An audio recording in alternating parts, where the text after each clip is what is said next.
दयालु राजकुमारी और जादूगर। बहुत समय पहले की बात है। किसी नगर में एक राजा और उसकी दो दो जुड़वा राजकुमारियां रहा करती थी, जो हर काम साथ ही करती थी। एक बार राजा बहुत बीमार हो गया, तो उसने सोचा, यदि मैं मर गया तो मेरी बेटियों और राज्य को कौन देखेगा। इसलिए उसने अपने प्रिय मित्र मलंग नरेश के बेटे राजकुमार अंगद से अपनी बेटियों का विवाह निश्चित कर दिया और कुछ ही दिनों बाद राजा की मृत्यु हो गई। मलंग देश संदेश पहुंचाया गया तो पता चला वहां का राजकुमार कहीं लापता हो गया है। राजकुमारियां अब अकेली हो गई थीं और खुद को किस्मत के हवाले कर राज्य की देखभाल में जीवन बिताने लगी। दोनों ही बहुत खूबसूरत और दयावान थीं। एक बार राज्य में सूखा पड़ गया और पशु पक्षी सब मरने लगे।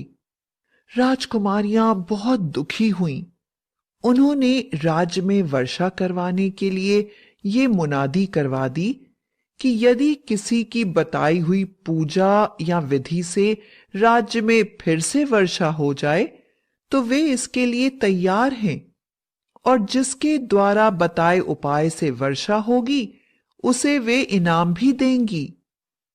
चारों तरफ ये बात फैल गई और दूर दूर देशों से लोग नए नए उपाय लेकर आने लगे, पर कोई नतीजा नहीं निकला। प्रतिदिन लाखों पशु पक्षी और इंसान भूख प्यास से तड़पने और मरने लगे। राजकुमारियां बहुत परेशान हुईं। एक दिन शाम के समय एक जादूगर वहां आया और बोला, राजकुमारी की जय।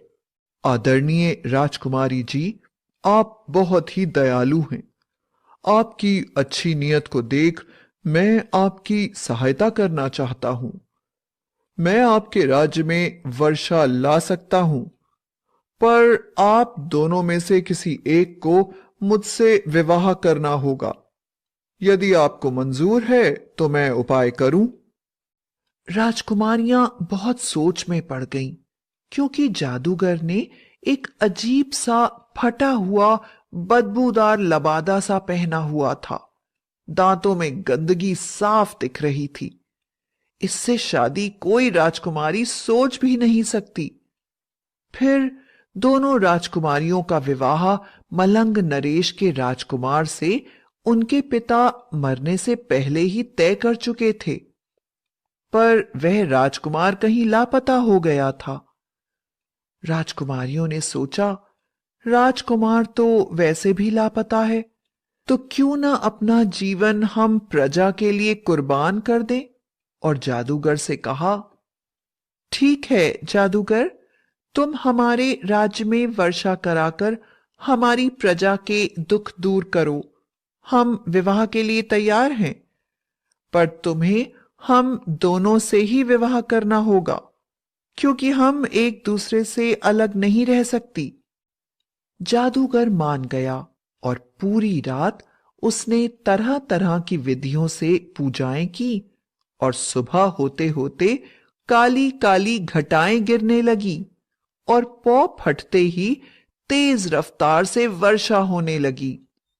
सारा राज्य खुशी से झूम उठा। चारों तरफ राजकुमारी की जय, राजकुमारी की जय के उद्घोष लगे। लोग राजकुमारियों के त्याग की कहानियां सुनाने लगे, और दूसरी तरफ राजकुमारियां बहुत परेशान और सहमी हुई थीं, क्योंकि उन्होंने विवाह को राज्य की खुशी के लिए मान तो लिया था, पर वो जादूगर जिसकी लंबी काली सफेद दाढ़ी और बदबूदार कपड़े थे, विवाह को मन से तैयार न थी। पर फिर भी वो दोनों प्रजा और अपने वचन का मान रखने के लिए विवाह वेदी पर बैठ गईं और मन ही मन प्रार्थना करने लगी कि वह इस विवाह का ठीक से पालन भी कर सकें। तभी जादूगर भी वहां आ गया। उसने राजसी कपड़े पहने हुए थे, पर बाकी सब पहले जैसा ही था। गंदी लंबी दाढ़ी, काले सफेद बाल, कंधे पर जादू का झोला और चेहरे पर अजीब सी मुस्कान। लोग उसे देखकर बड़े दुखी हुए कि उनकी प्यारी राजकुमारियां उनकी वजह से इस अजीब जादूगर से शादी करने जा रही थी, और भगवान से तरह तरह की प्रार्थनाएं करने लगे। राजकुमारी के जादूगर के गले में विवाह माला डालते ही चमत्कार हुआ, और वह भयानक सा देखने वाला जादूगर एक खूबसूरत राजकुमार में बदल गया। और वो कोई और नहीं, मलंग देश का खोया हुआ राजकुमार ही था। उसने दोनों राजकुमारियों से शादी कर ली। सभी लोग बहुत खुश हुए, और राजकुमारियां भी खुशी और हैरानी से उसकी तरफ देखने लगीं। तब जादूगर ने कहा कि एक भयंकर जादूगरनी ने उसे जादू सिखाने का वादा किया था, पर जब उसने राजकुमार को जादू के लिए लोगों को मारने को कहा, तो इस राजकुमार ने इनकार कर दिया, और जादूगरनी ने गुस्सा होकर शाप दिया, जाओ, जिस जादू का तिरस्कार कर रहे हो उसी के कारण वापस अपने रूप में आओगे। और जब